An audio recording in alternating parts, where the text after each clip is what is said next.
നമസ്കാരം. രാമനാട്ടുകരയുടെയും Karunakara മേനോൻ്റെയും Pazhassi രാജാവിൻ്റെയും east India കമ്പനിയുടെയും ചരിത്ര വിശേഷങ്ങളുമായിട്ടാണ് ഞാൻ വരുന്നത്. നമ്മൾ കരുണാകര മേനോനെ പറ്റി പറഞ്ഞ കാര്യങ്ങൾ മുഴുവൻ ശരിയാണോ എന്നുള്ളത് നമ്മളൊന്നുകൂടി ചിന്തിക്കേണ്ടിയിരിക്കുന്നു. ചരിത്രത്തിൽ രണ്ട് തരത്തിലാണ് പറയുന്നത്.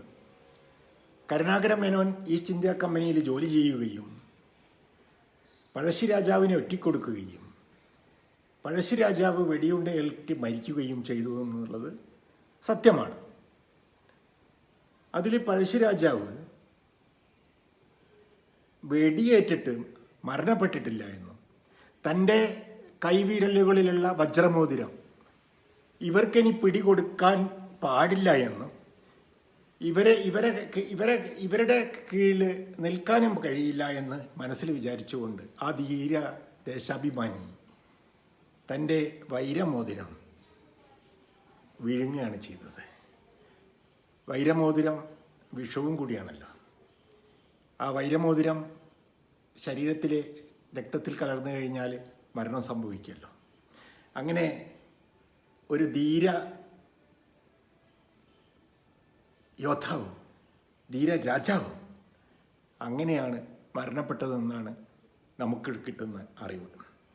എന്തായാലും അദ്ദേഹം മരണപ്പെട്ടു. ദുഃഖകരമായ വാർത്ത. സാമൂതിരിയുടെ ഭരണകാലത്ത് പഴശ്ശി രാജാവിനോട്, കോട്ടയം രാജാവിനോട് സ്നേഹമൊന്നും ഉണ്ടായിരുന്നില്ലല്ലോ. അതും കൂടി കൂട്ടി വായിക്കേണ്ട ഒരു കാര്യമാണ്. പിന്നെ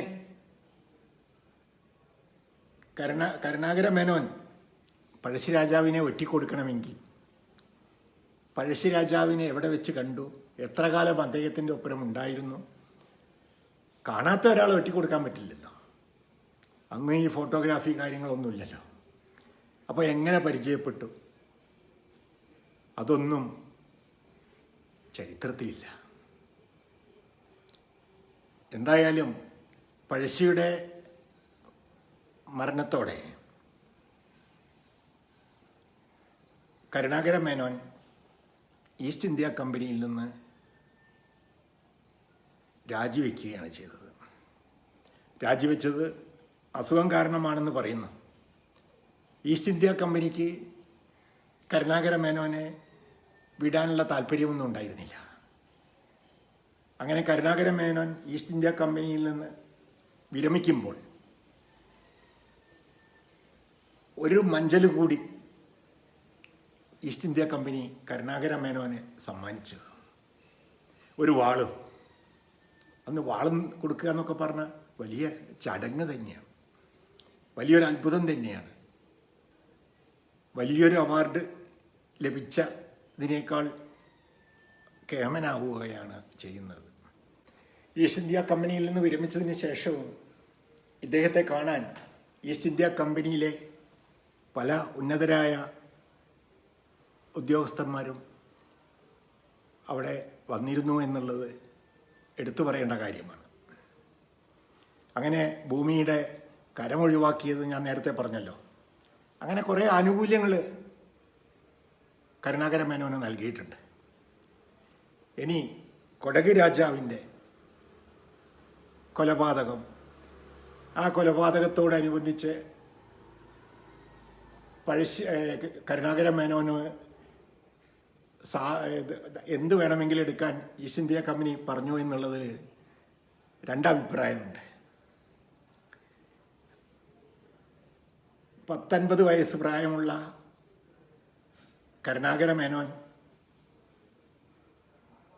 സന്ധി സംഭാഷണങ്ങൾക്കായി കുടകിൽ പോവുകയും അവിടുത്തെ രാജാവിന് കരുണാകര മേനോനെ വളരെയേറെ ഇഷ്ടപ്പെടുകയും കരുണാകര മേനോനെ സന്തോഷിപ്പിച്ചാൽ ഈസ്റ്റ് ഇന്ത്യ കമ്പനിയിൽ നിന്ന്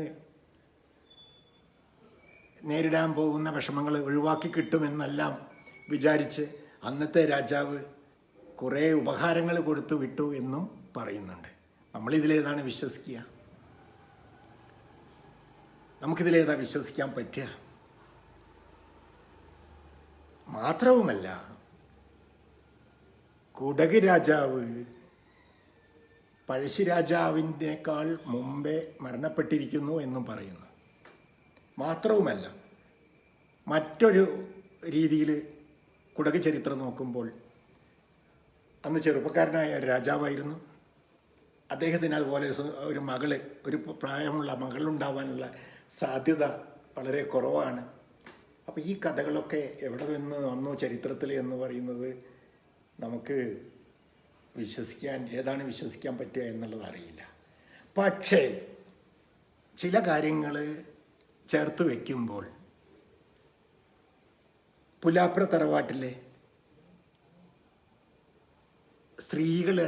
സ്ത്രീകളായിട്ടുള്ള പെൺകുട്ടികൾ ജനനം കുറവായിരുന്നു. മരുമക്കത്തായ സമ്പ്രദായത്തിൽ സ്ത്രീകൾ വന്നാൽ സ്ത്രീകളുടെ പെങ്ങന്മാരുണ്ടാവുക, പെങ്ങന്മാരുടെ മക്കൾക്കാണ് അവകാശം. അമ്മാവൻ്റെ മകനല്ല അവകാശം. അമ്മാവൻ്റെ സ്വത്തിൻ്റെ അവകാശം പെങ്ങളുടെ മക്കൾക്കാണ്. അങ്ങനെയുള്ള ഒരു കാലഘട്ടത്തിൽ വീട്ടിൽ സ്ത്രീകളില്ലാതിരിക്കുക, സ്ത്രീകളുണ്ടെങ്കിലല്ലേ അവിടെ കുട്ടികൾ ഉണ്ടാവുള്ളൂ. അപ്പോൾ പുതിയ തലമുറ ഇല്ലാതിരിക്കുക, അപ്പോൾ ദത്തെടുക്കേണ്ടി വരിക. തിരുവനന്തപുരം കൊട്ടാരത്തിലൊക്കെ അതുപോലെ ദത്തെടുക്കേണ്ടി വന്നിട്ടുണ്ട്. ഇവിടെ ദത്തെടുക്കേണ്ടി ഒന്നും വന്നിട്ടില്ല, പക്ഷെ പെൺകുട്ടികൾ കുറവായിരുന്നു എന്നുള്ളത് ഒരു സത്യമാണ്. കുടക് രാജാവ് ധാരാളം സമ്മാനങ്ങൾ കൊടുത്തു വിട്ടത് രണ്ട് കാരണത്താലാണ്. നിരപരാധിയായ ഒരാളെ തടങ്കലിൽ പാർപ്പിക്കുക, അതൊരു പാവമല്ലേ. അപ്പോൾ ഇയാൾ നിരപരാധിയാണെന്നും സന്ധ്യസംഭാഷണത്തിന് വന്നതാണ്, അല്ലാതെ വേറെ ഒരു കാര്യത്തിന് വന്നതല്ല എന്ന് പിന്നീടാണ് മനസ്സിലായത്. അങ്ങനെയാണ് കുടക് രാജാവ് സമ്മാനങ്ങളെല്ലാം കൊടുത്ത് പ്രീതിപ്പെടുത്തി വിട്ടത്. ഇങ്ങനെയുള്ള ഒരു വ്യക്തിയെ കരുണാകര മേനോൻ നേരത്തെ ജോലിയിൽ പ്രവേശിക്കുകയും മാത്രമല്ല പണത്തിന് അത്യാർത്തിയില്ലാത്ത ഒരു കടവിൽ കൃത്യമായ ജോലി ചെയ്ത് അന്നത്തെ കലക്ടറെ വാക്കേറ്റമുണ്ടാക്കുകയും പണം പിരിക്കുകയും ചെയ്ത ഒരു വ്യക്തി. മാത്രമല്ല ജോലിയിൽ പരിപൂർണ സത്യസന്ധത കാണിക്കുകയും ജോലി ചെയ്ത് പണമുണ്ടാക്കുകയും ചെയ്ത കരുണാകര മേനോൻ നാട്ടുകാർക്കും വേണ്ടപ്പെട്ടവനായിരുന്നു, വീട്ടുകാർക്കും വേണ്ടപ്പെട്ടവനായിരുന്നു. പക്ഷേ എവിടെയോ ചതിയനാണ് പഴശ്ശിരാജയെ ചതിച്ചു, ആ ചതിയിലകപ്പെട്ട് കൊലപ്പെടുത്തി എന്ന് ഒരു തലമുറ വാഴ്ത്തിപ്പാടി. അതിൽ രണ്ട് കാര്യങ്ങളുണ്ട്. ഒന്ന്, പഴശ്ശി തമ്പുരാടിനോടുള്ള സ്നേഹം, സ്വന്തം രാജ്യത്തിനോടുള്ള സ്നേഹം. പഴശ്ശി തമ്പുരാൻ്റെ വീരകഥകൾ അറിയുന്നവർ ശരിക്കും സ്വയം മരണം ഏറ്റുവാങ്ങിയ തമ്പുരാന് മറ്റൊരു തരത്തിൽ ചതിച്ചു കൊല്ലാനല്ലാതെ മറ്റൊരു തരത്തിൽ രാജാവിനെ കൊല്ലാനാവില്ല എന്ന് വിശ്വസിക്കുന്നവർ കെട്ടിവെച്ച ഒരു കഥയാവാം കരുണാകര മേനോൻ്റെ തലയിൽ വന്നുപെട്ടത്. അതിൻ്റെ വിഷമം കൊണ്ടാവാം കരുണാകര മേനോൻ പിന്നീട് ആ ജോലിയിൽ നിന്ന് തന്നെ വിരമിച്ചത്.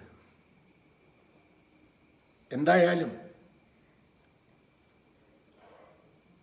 കരുണാകര മേനോൻ്റെ കുടുംബത്തിലെ പിൻതലമുറക്കാർ ഇത് വിശ്വസിക്കുകയുണ്ടായി. പോരാത്തതിന് സാമ്പ്രദായിക വിദ്യാഭ്യാസമൊന്നുമില്ലാത്ത ഒരു കാലഘട്ടം. ആ കാലഘട്ടത്തിൽ ഇത്തരം പ്രവണതകൾ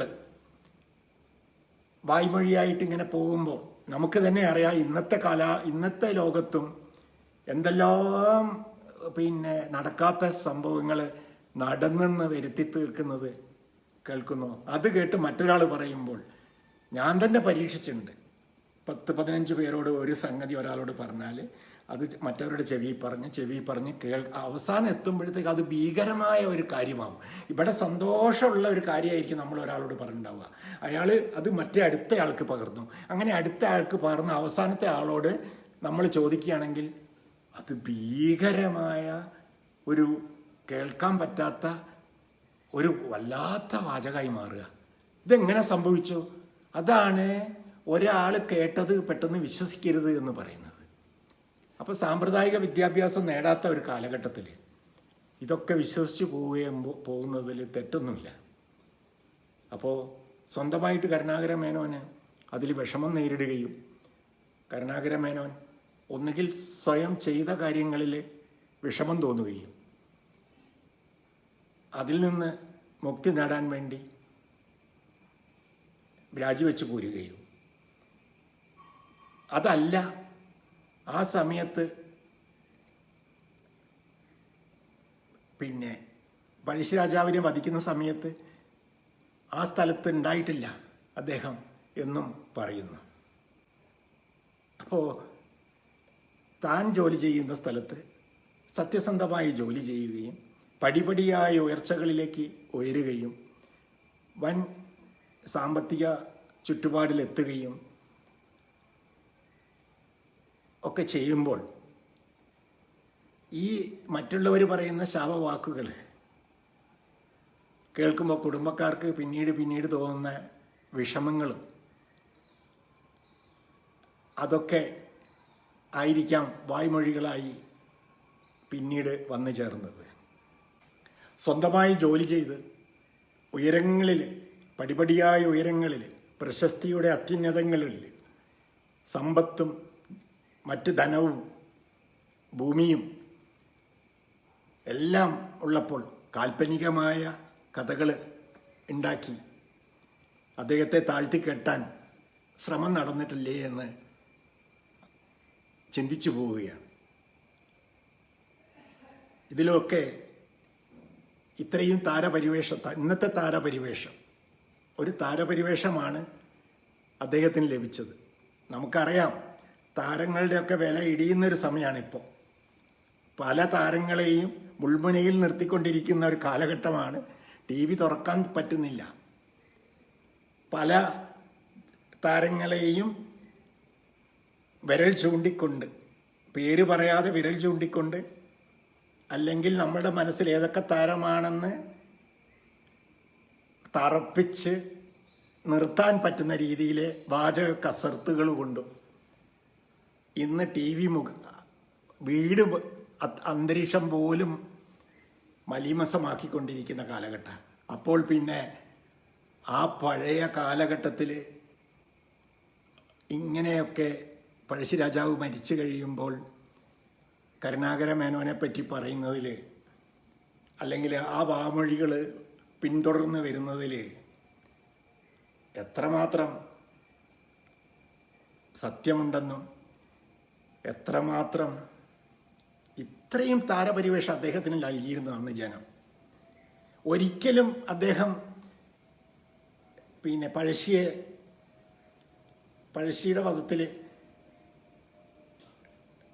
ചതി നടത്തിയിട്ടില്ല എന്ന് തന്നെയാണ് നമുക്ക് പറയേണ്ടി വരുന്നത്, മനസ്സിലാക്കിയെടുത്തോളം. ഇനി ഉണ്ടെങ്കിൽ തന്നെ അദ്ദേഹം ജോലി ചെയ്യുന്ന അവരോടുള്ള കടപ്പാട് നിറവേറ്റി എന്നേ പറയാനുള്ളൂ. മറ്റേത് അവസ്ഥ വെച്ച് നോക്കിയാലും അദ്ദേഹത്തിൻ്റെ സാമൂഹ്യ പശ്ചാത്തലം, അദ്ദേഹത്തിൻ്റെ കർമ്മമണ്ഡലം, അദ്ദേഹത്തിൻ്റെ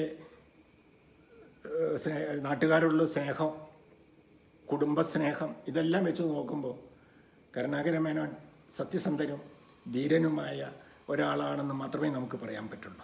1773 കൽപ്പള്ളി എന്ന തറവാട്ടിലാണ് കരുണാകര മേനോൻ ജനിച്ചത്. 1793 കൽപ്പള്ളി ഭാഗം വെച്ചു. വലിയ തറവാടാണ്. ആ കൽപ്പള്ളി തറവാട് ഭാഗം വെച്ച് 4 പിരിഞ്ഞു, 4 വീടുകളായി തിരിഞ്ഞു. അന്നേരം തറവാട്ട് കൽപ്പള്ളി കരുണാകര മേനോന് കിട്ടിയ, അമ്മയ്ക്ക് കിട്ടിയ സ്വത്തുമായിട്ടാണ് രാമനാട്ടുകരയിലേക്ക് പെങ്ങളെയും കൂട്ടി അദ്ദേഹം വന്നതെന്ന് ചരിത്രം പറയുന്നു. ആ സ്വത്ത് വെച്ചിട്ടാണ് രാമനാട്ടുകരയിൽ ഇത്രയും സ്വത്ത് വാങ്ങിയതും എന്ന് ചരിത്രം പറയുന്നുണ്ട്. അപ്പോൾ അദ്ദേഹത്തിൻ്റെ ചെറുപ്പത്തിൽ വിചാരിച്ച പോലെയുള്ള ബുദ്ധിമുട്ടുകൾ ഉണ്ടായിട്ടുണ്ടോ എന്ന് പോലും സംശയിച്ചു പോകുന്നു. അത്രയും ആഢ്യന്മാരായ ഒരു കുടുംബ മഹിമ ഉള്ള കുടുംബമായിരുന്നു അദ്ദേഹത്തിൻ്റേത്. എന്തുകൊണ്ടാണ് അദ്ദേഹം അന്ന് ചെറുപ്പത്തിൽ തന്നെ ഇത്തരമൊരു ജോലി തേടി പോകുന്നത് എന്നൊക്കെ നമുക്കാർക്കും ഊഹിക്കാൻ പറ്റാത്ത കാര്യങ്ങളാണ്. ഭാഗം വെച്ച ഉടനെ തന്നെ അനിയനെയും പെങ്ങളെയും അമ്മയെയും കൂട്ടി രാമനാട്ടുകരയിലേക്ക് പോരുകയാണ് ചെയ്തത്. ഈ കരുണാകര മേനോൻ 2 വിവാഹം കഴിച്ചിരുന്നു. ആദ്യ വിവാഹം നാരായണി അമ്മയായിരുന്നു വധു. 2ാം ഭാര്യ കരുമത്തിൽ ഇമ്മാണി എന്ന അമ്മയായിരുന്നു. 2 ഭാര്യമാർക്കും വെവ്വേറെ വീടുകൾ തന്നെ അദ്ദേഹം നിർമ്മിച്ചു നൽകി. 2ാമത്തെ ഭാര്യയ്ക്ക് പന്തീരാങ്കാവിലായിരുന്നു വീട് നിർമ്മിച്ചു നൽകിയത്. അതേപോലെ തന്നെ അദ്ദേഹത്തിൻ്റെ അനിയനും 2 വിവാഹം കഴിച്ചു. അവരും നല്ല രീതിയിൽ വളർന്നു. ഇങ്ങനെയൊക്കെ സമ്പാദ്യങ്ങളുണ്ടെങ്കിലും തനിക്ക് ഈസ്റ്റ് ഇന്ത്യ കമ്പനിയിൽ ലഭിച്ച പുരസ്കാരങ്ങളും പണവും എല്ലാം മരുമക്കൾക്കായി അദ്ദേഹം കൊടുക്കുകയാണ് ഉണ്ടായത്. മരുമക്കത്തായ സമ്പ്രദായമാണല്ലോ അന്ന്. തൻ്റെ വിൽപ്പത്രത്തിൽ എഴുതിയതാണ്. അങ്ങനെ മരുമക്കൾക്കാണ് കൂടുതൽ, മക്കളേക്കാൾ കൂടുതൽ പ്രാധാന്യം അന്നത്തെ കാലത്തെ സ്ഥിതി അനുസരിച്ചും അദ്ദേഹം ചെയ്തു പോന്നിരുന്നത്. മരുമക്കത്തായ സമ്പ്രദായത്തിൽ അങ്ങനെയാണ്. അതേ സമ്പ്രദായം തന്നെ കരുണാകര മേനോനും തുടർന്നു എന്ന് തന്നെയാണ് പറയേണ്ടത്. ഇന്നത്തെ ചരിത്രവിശേഷങ്ങൾ നിർത്തിയിരിക്കുന്നു. അടുത്ത ചരിത്രവിശേഷങ്ങളുമായി വീണ്ടും കാണാം.